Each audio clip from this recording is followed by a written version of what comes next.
আসসালামু আলাইকুম। সংবাদে আপনাদের সবাইকে স্বাগতম জানাচ্ছি আমি নুসরাত। শুরুতেই সংবাদ শিরোনাম। ইরানি সশস্ত্র বাহিনী যেকোনো হুমকি মোকাবেলায় প্রস্তুত। এদিকে ইসরায়েলকে টিক্কা দিয়ে নতুন ক্ষেপণাস্ত্রের সফল পরীক্ষা চালাল তুরস্ক। সর্বশেষ থাকছে যুদ্ধবিরতির পরও গাজায় ৯৩ জনকে হত্যা করেছে ইসরায়েল। শুনছিলেন সংবাদ শিরোনাম, এখন বিস্তারিত। তার আগে ছোট্ট একটি আবেদন, এক মুহূর্ত থামুন। ভাবুন তো, একদিকে ইরানের যুদ্ধের প্রস্তুতির ঘোষণা, অন্যদিকে তুরস্কের আকাশে নতুন ক্ষেপণাস্ত্রের আগুন। বিশ্ব কিন্তু এই যুদ্ধ প্রস্তুতির শব্দের মাঝেই গাজার শিশুরা এখনও কাঁদছে, এখনও বেঁচে থাকার আশায় তাকিয়ে আছে নিরুপায় চোখে। যুদ্ধবিরতির পরও ৯৩কে প্রাণ নিভে গেল। কেউ ছিল মা, কেউ শিশু, কেউ ছিল নিজের দেশকে ভালোবাসা এক তরুণ। তাদের নাম হয়তো কেউ জানবে না, কিন্তু ইতিহাস জানবে নীরবতার মাঝেও মানবতার কান্না থামেনি। আপনার হৃদয় যদি একবারের জন্য কেঁপে ওঠে এই সত্যি জেনে, তবে নিচে লিখুন, ফিলিস্তিনের পাশে আছি। হয়তো আপনার এই কয়েকটি শব্দ পৌঁছে যাবে সেই সব মানুষের কাছে যারা এখনও আশা হারায়নি। আর যদি বিশ্বাস করেন সত্য খবর, ন্যায় বিচার আর মানবতার কণ্ঠ কখনো স্তব্ধ হওয়া উচিত নয়, তাহলে এখনই সাবস্ক্রাইব করুন আমাদের চ্যানেলটি, কারণ আমরা জানি সেই খবর যা অন্যরা চুপ করে যায়। আপনার একটি কমেন্ট, একটি সাবস্ক্রিপশন হয়তো কোনো এক গাজার শিশুর জন্য একটুখানি আলো হয়ে জ্বলবে। চলুন এখন বিস্তারিত জেনে নিই। ইরানি সশস্ত্র বাহিনী যে কোনো হুমকি মোকাবেলায় প্রস্তুত। আমরা প্রস্তুত যুদ্ধের জন্য। ইরানি সেনার হুঁশিয়ারি, ইসরায়েল আমেরিকাকে কঠোর বার্তা, ফিলিস্তিনের পাশে থাকার অঙ্গীকার। মধ্যপ্রাচ্যে উত্তেজনার আগুন যেন আবারও ছড়িয়ে পড়ছে। এবার সরাসরি যুদ্ধের প্রস্তুতির হুঁশিয়ারি দিল ইরানের সেনা। দেশটির সেনাবাহিনীর উপপ্রধান ও chief of staff admiral Habibullah Sayyari ঘোষণা দিয়েছেন, ইরানি সশস্ত্র বাহিনী স্থল, আকাশ কিংবা সমুদ্রে যে কোনো হুমকি মোকাবেলায় সম্পূর্ণ প্রস্তুত।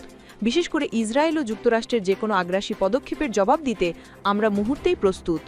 শনিবার তেহরানে অনুষ্ঠিত চতুর্থ বিশ্ব সামরিক তীরন্দাজি চ্যাম্পিয়নশিপের উদ্বোধনী অনুষ্ঠানে তিনি এই শক্তিশালী বার্তা দেন।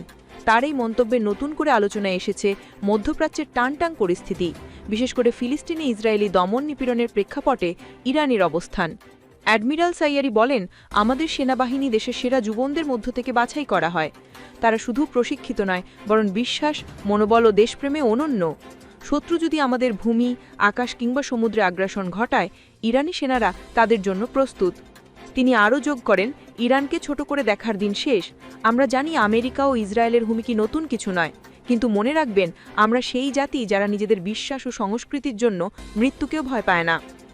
চ্যাম্পিয়নশিপ উদ্বোধনের মঞ্চে দাঁড়িয়ে অ্যাডমিরাল সাইয়ারি বলেন, তীরন্দাজি শুধু খেলা নয়, এটি আমাদের সংস্কৃতির অংশ। আমাদের ধর্মীয় ও ঐতিহ্যবাহী ইতিহাসে এই খেলাটি বীরত্ব, আত্মনিয়ন্ত্রণ ও সাহসিকতার প্রতীক। তিনি পৌরাণিক বীর আরাস দ্য আর্চারের নাম উল্লেখ করে বলেন, আরাস আমাদের সাহস ও আত্মত্যাগের প্রতীক। আজকে তরুণ প্রজন্ম যেন সেই আদর্শেই গড়ে ওঠে। ইরানের এই সামরিক নেতা বলেন, একটি সুস্থ সমাজই পারে শক্তিশালী জাতি গড়তে। অসুস্থ সমাজ কখনো অগ্রগতি করতে পারে না। তাই আমাদের সশস্ত্র বাহিনীতে খেলাধুলা অত্যন্ত গুরুত্বপূর্ণ। এটি তরুণদের শারীরিক ও মানসিকভাবে শক্তিশালী করে তোলে। তিনি জোর দিয়ে বলেন, এই প্রতিযোগিতায় ইরানের অংশগ্রহণ কেবল পদক জেতার জন্য নয়, বরং এটি বহু বিশ্বের সামনে ইসলামী ও বৈপ্লবিক মূল্যবোধ, ঐতিহ্য ও সংস্কৃতির একটি প্রদর্শনী। বিশ্ব জানুক, আমরা ফিলিস্তিনের পাশে। অ্যাডমিরাল সাইয়ারির বক্তব্যের মূল বার্তা ছিল স্পষ্ট, ইরান শুধু নিজের নিরাপত্তার জন্য নয়, পুরো মুসলিম মর্যাদার জন্য প্রস্তুত। তিনি ইঙ্গিত দেন, ফিলিস্তিনে চলমান রক্তপাতের বিরুদ্ধে ইরান চুপ করে থাকবে না। যখন ফিলিস্তিনের শিশুদের উপর বোমা পড়ে, আমরা চুপ থাকতে পারি না। ইরান সবসময় নিপীড়িত মুসলমানদের পাশে ছিল, আছে ও থাকবে। বিশেষজ্ঞরা বলছেন, এই বক্তব্য সরাসরি ইসরায়েলের উদ্দেশ্যে দেওয়া এক শক্তিশালী বার্তা, কারণ গাজা ও পশ্চিম তীরে ইসরায়েলি আগ্রাসন যত বাড়ছে, ততই ইরান তার অবস্থান আরও স্পষ্ট করছে। বিশ্ব যেন বোঝে, এটি একটি প্রাচীন মূল্যবোধ সম্পন্ন ভূমি। অ্যাডমিরাল সাইয়ারি বলেন, আমরা এই প্রতিযোগিতার মাধ্যমে শুধু ক্রিয়ানৈপুণ্য প্রদর্শন করছি না, আমরা আমাদের বৈপ্লবিক আত্মা, সাহস ও ঐতিহ্য বিশ্বের সামনে তুলে ধরছি। ইরান এমন একটি দেশ যার ইতিহাসে বীরত্ব লেখা আছে। শেষে তিনি প্রতিযোগিতা আয়োজনের জন্য ইরানের জেনারেল স্টাফ, বিমান বাহিনী ও তীরন্দাজি ফেডারেশনকে ধন্যবাদ জানিয়ে বলেন, তাদের এই উদ্যোগ ইরানের গৌরব ও ঐতিহ্যের উচ্চমানকে বিশ্বমঞ্চে তুলে ধরেছে। ইরানের এই ঘোষণা শুধু সামরিক প্রস্তুতির কথা নয়, এটি আসলে একটি আদর্শের বার্তা। ফিলিস্তিনের মাটিতে যখন শিশুরা বোমায় ঝলসে যাচ্ছে তখন ইরানের এই হুঁশিয়ারি গোটা বিশ্বকে মনে করিয়ে দিল মধ্যপ্রাচ্যের প্রতিটি আগুনের পেছনে লুকিয়ে আছে প্রতিরোধের একটি ইতিহাস। আপনার মতামত কি? ইরানের এই বার্তা কি সত্যি ইসরায়েল আমেরিকার উপর চাপ তৈরি করবে? কমেন্টে জানিয়ে দিন আপনার মতামত। আরও আন্তর্জাতিক খবর ও বিশ্লেষণ পেতে এখনই সাবস্ক্রাইব করুন। আপনার ক্লিকই আমাদের পরবর্তী প্রতিবেদনকে শক্তি দেয়। এদিকে ইসরায়েলকে টিক্কা দিয়ে নতুন ক্ষেপণাস্ত্রের সফল পরীক্ষা চালালো তুরস্ক। ইসরায়েলকে টিক্কা দিল তুরস্ক। নতুন ক্ষেপণাস্ত্রের পরীক্ষায় বিশ্বে তোলপাড়, এরদোয়ানের কঠোর হুঁশিয়ারি, নিষেধাজ্ঞা ও অস্ত্র বন্ধ করো নয়তো মূল্য দেবে ইসরায়েল। মধ্যপ্রাচ্যে নতুন ভূমিকম্প। একদিকে যখন গাজার আকাশে আগুনের লেলিহান শিখা, অন্যদিকে তুরস্কের মাটিতে বাজছে এক নতুন সামরিক সংকেত। শুক্রবার ব্যালিস্টিক ক্ষেপণাস্ত্রের সফল পরীক্ষা চালিয়েছে তুরস্ক, যা অনেকের চোখে সরাসরি ইসরায়েলকে উদ্দেশ্য করে পাঠানো এক টিক্কা বা জবাব। তুরস্কের প্রতিরক্ষা বিন্ধিশিল্পে যুক্ত প্রতিষ্ঠান রকেটসান এই পরীক্ষাটি সম্পন্ন করে। খবরটি প্রথম প্রকাশ করেন তুরস্কের প্রতিরক্ষা শিল্প সচিবালয়ের প্রধান হালুক গোরগুন, যিনি নিজের সোশ্যাল মিডিয়া প্ল্যাটফর্ম এন সোশ্যালে লিখেন, এটি একটি নিয়োগ প্রস্তুতি, একটি মুহূর্ত এবং আকাশে আঁকা একটি স্বাক্ষর। আজ একটি সুন্দর দিন, আরও একটি সফল পরীক্ষা। তিনি আরও যোগ করেন, সুনির্দিষ্ট পদক্ষেপের মাধ্যমে এই ক্ষেপণাস্ত্রের পাল্লা বাড়ানো হচ্ছে, নির্ভুল লক্ষ্যে আঘাতে সাক্ষম বৃদ্ধি করা হচ্ছে। এই অর্জনে রকেটসান টিমের অবদান অসাধারণ। তুরস্কের মানসিক বিশেষজ্ঞরা বলছেন, এটি টাইফুন ক্ষেপণাস্ত্র ব্যবস্থার উন্নত সংস্করণ, যা ব্লক 4 নামে পরিচিত। এই ক্ষেপণাস্ত্রটির পাল্লা আরও দীর্ঘ ও টার্গেটিং সিস্টেম অত্যাধুনিক। এর আগে 2023 সালের ফেব্রুয়ারিতে তুরস্ক টাইফুনের প্রথম সফল পরীক্ষা চালিয়েছিল। এখন সেটি বাস্তব রূপ নিয়েছে। ইসরায়েল ও পশ্চিম শক্তির উদ্দেশ্যে কঠিন বার্তা। এই পরীক্ষার সময়টি কাকতালীয় নয়।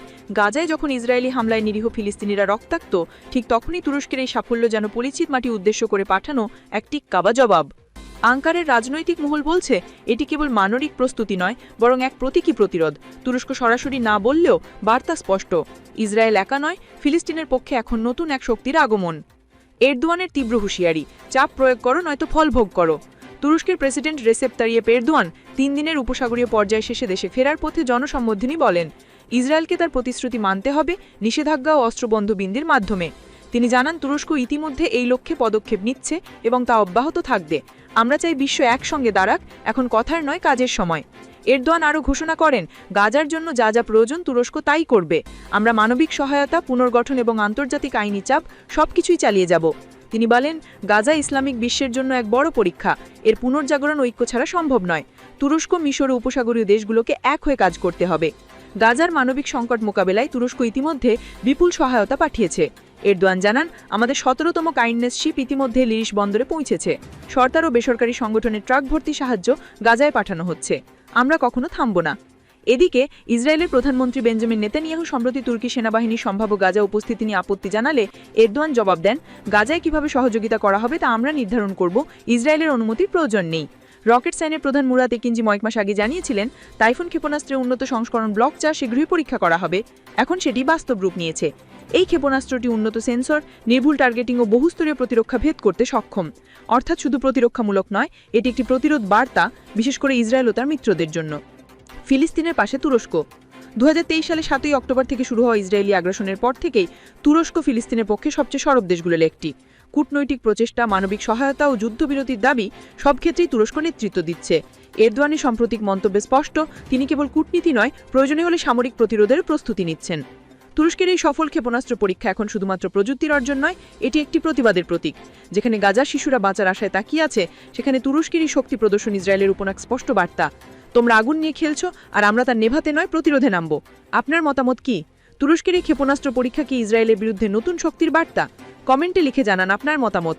আরও আন্তর্জাতিক আপডেট ও বিশ্লেষণ জানতে এখনই সাবস্ক্রাইব করুন।